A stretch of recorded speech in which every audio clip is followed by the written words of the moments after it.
kasim sakachate thu na ngai tapu bit hi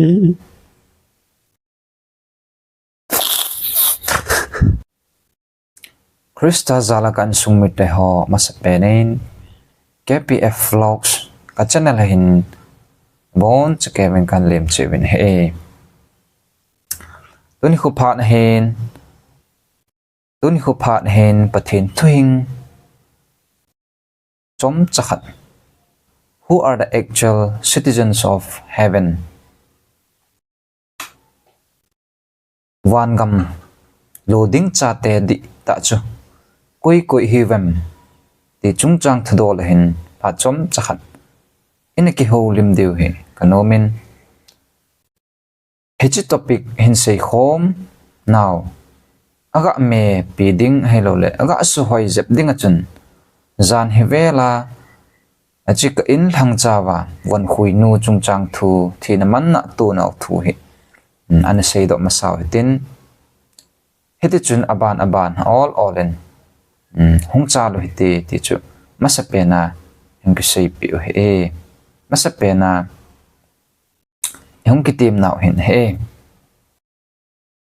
hechi ka chen naw building ka in noi wa hin von hui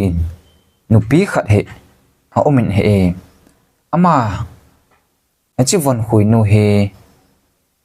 ekiki het gil lo wanga chun ichi le wa le na chanan ama he ekimuzin ekikinui sat to jin he atela ke ho van jong he phabe he ma hen ei khui pi hin la wangsit ten nimasani achun ama he azipa hin a duty ki chai ku gin vel ni ha 9 pm vela a duty ki chai awan hui ki chai hen aloi pa hin bike ngin hong point hele achi honen hele ku gin lang he ta zin hen gari ho jong he abe gam tan rom gam tan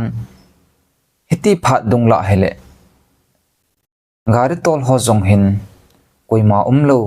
ti a speed thena he gari he atol jiu dan hen wangsit ta hin ama jong he chi gari speed khat chun a gari hon chu ahin het khatan hele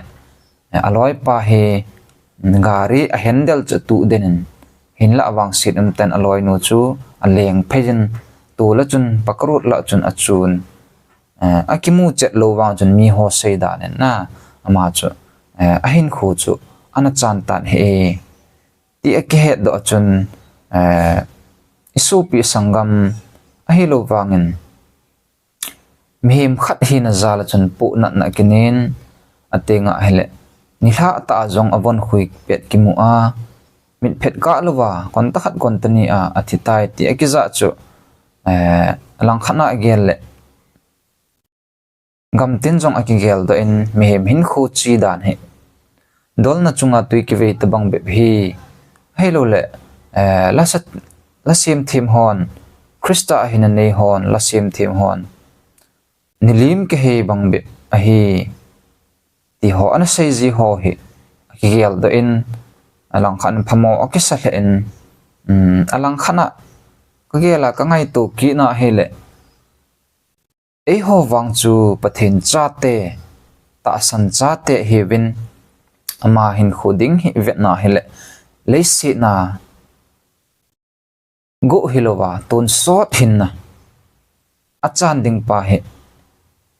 igel pi a hele alhagaw hin khuding he na ki samam ma in hinla imacha kilo thepur he hezi achu ka supite ho Eihovang chu pathin lungsit changawin ipu ipau tevin pathin di ta leng zo seleng pakai zo se pakai tun sot hin na pakai anaho kha pau he ipu ipa tew zalin pathin chu thangwa na sang ta ipivin he aje chu ipu paten milim sim thu howa kona saitan pa howa kona aho na wa kona hung ki he do wa ipathin hin ho kha pau he vetna hele e ho dinga ham phat om then he ama hon apathin hovon khel daw hen lang thilha sanga ana ho zingo hen lang ei ho zong zan hi athinu ama banga chu ithi diu hin ho zong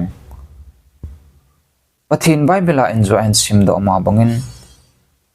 i permanent home i hungkun do naw pathin cha hi naw van gam chu ile thun theilo diu hitan hichi hin khu chu ka vet na hele ei ho zong he mi wang phata mi ham phata hi vin he ka sup te ho izit ive hing ikom thina manna dammo ve sit kiti ho zo se hi ahung hlun ji hi piji ham iti a hele pathinin adam lai cheng achate hi signal ap na in kamu in he ating le hon jong signal pathinin ap hi ti a ikila luwa hele ham se hi du he ti chu kisei pi he ka so pte ho pathinin koi macha he signal pelovin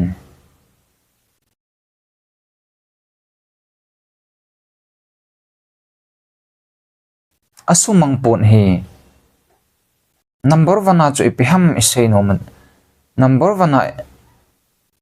igel do diwa tuni khupha na igel do diwa pha chu ipiham bible a imoma bangun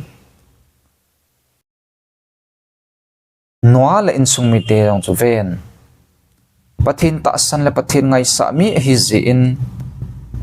pathin thu se nga jin pathinin na sui ding hi ati le aman zong thupal helin aji acha tet akithununin punglein pita ahin sui pantan ahile mi hon noa he angola hitai hibang ni chang sat lajin aman kung asuji tin el tolle nui sat hotalen anevin he amawang aman agu thima pathinin anahanga asepi kung sujin na zina cha te dingin kung sujin ni khat le hichi wa noile se ka su mang ding hi aji chu hichi wa noile se hi chon se nen adim ta ben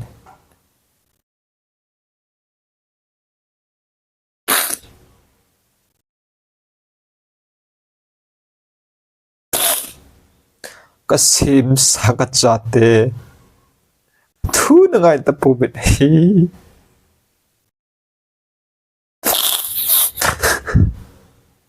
zunom sanom ne ne tho na mangubin loi lim ho ne ne kho na mangubin zon than hoi na bol bin lu thu pa thu nu lo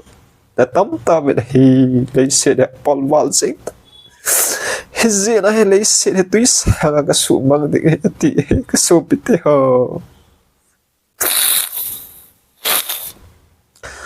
tu di khupat jong ka su pite ho ki ngai to te pathinin hin khu ei pi hui aman we poi le se ne ho diga e permanent home hi poi citizen hi po ei ho chu wan gam citizen hi with he te ji po ne ka su pite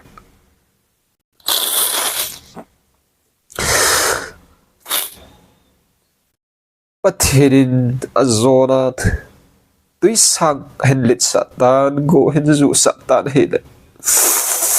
no le in sumit te zong ko ga chun lut ta be gan hing pha be le no a in sumit te bon chike ko su ga chun hom tu setan hele go hu juta mi ho chula bon chike asang la adelwang with azona aba hot tui sang chula hung kirap to che azona mi ho sei ngai lo chate zon than hoi bol ho judon ho mi phado ho pathin thu sei ngai lo ho saitan pa thu sei ngai ho anup ninga hen khomang ho zo se tuina chopli he no he pa Ebola nang manatasan loham patin la chanwa to set. Achate na pate away movin apate. Agisivin patin ko binigay na matumit aman. Hivangin la. Pajo sebeta na ikasupite ho. Tuni ko pa na jong kasupite ho. Patigay chat ki kholo hiti. Ipidin mo na din ham. Wala. Christa huhhingpa patin di tahi ti atasan na hinanayilaw lang ham patin hingzing patin kaya man kabutsin hi kasopite ho kaya man kabutsin magandang hodjong butsin min katino min hey kasopite ho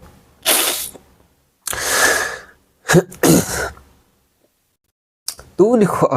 nadamlay chunga patin natasan nawan tun sot damon cho na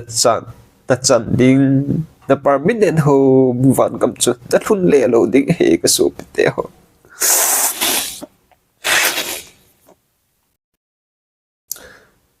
itile permanent ho ba ko na hai hung ki kai la the hi bam ti ipu adam levin an bol khil ta zina shaitan pa thep patek ma num hana chon sit an tha hon ta zina chu tu ni chai ya he ho hi shaitan pa su hi kan den hevin i permanent home chu ile chan thelo he ka so pite ha he chilai pa he thim diu zina chu pakai Jesu Christa he cross chu ga hu thiki ni de ho zal sei se na tin che chilsi mi hon chilsi khomun ling kham hen avezun thi sanai san kai popit cross chunga khai sang hom hin man wang kam ching khat zo ka ke pon he ka so pite ho pakai tho na nei mo akiles hadiu ha mo akiles wa na tu ni khwai migol sungnu pe hi de hi ka so pite ho patin ko ma chen the ne tha ki nei hi wanga ki cheng nom lo hin kho no ma mang ki ti ho chu saitan pa sanga ngol hi ti chu ke he di wa ka dei saitan ho jong hi patin pa ko bet avel na dom ki ne ama hoi thi po bi ne ji chu ma chon set hin pan do pa hi ji ne ma ho de ka chan sum pon hi ama wang ho pathin cha hi win di ho pathin ko ma chu do mu wa hi le che le set hin ho ki chai te le the ne diu chan si de bi the ama wang ho pathin hi ta san po win in kho hi nom ta man ding ti go bin he pathin hi che le set chu ga hi ama lung dei bol dinga he hin sol hi la bi khet pha ji po win he ji no min win hin kho mang win no min win iki chim ji win he ka so pite ho je na chu so pi lo na te ho ina ki gel team new ka po nat message na hichi ka platform new chat kpf vlog ji mang chat pha chom chat yung ho li mo hintin chom chat hun se khom naw sunga ise khil ho pathin di lo ho tam ta pathin dei lo pathin the om ise dom le pathin mina ini ki ngai dam di vai bon cheke vai ta he de bon cheke bin dam sia set ta bin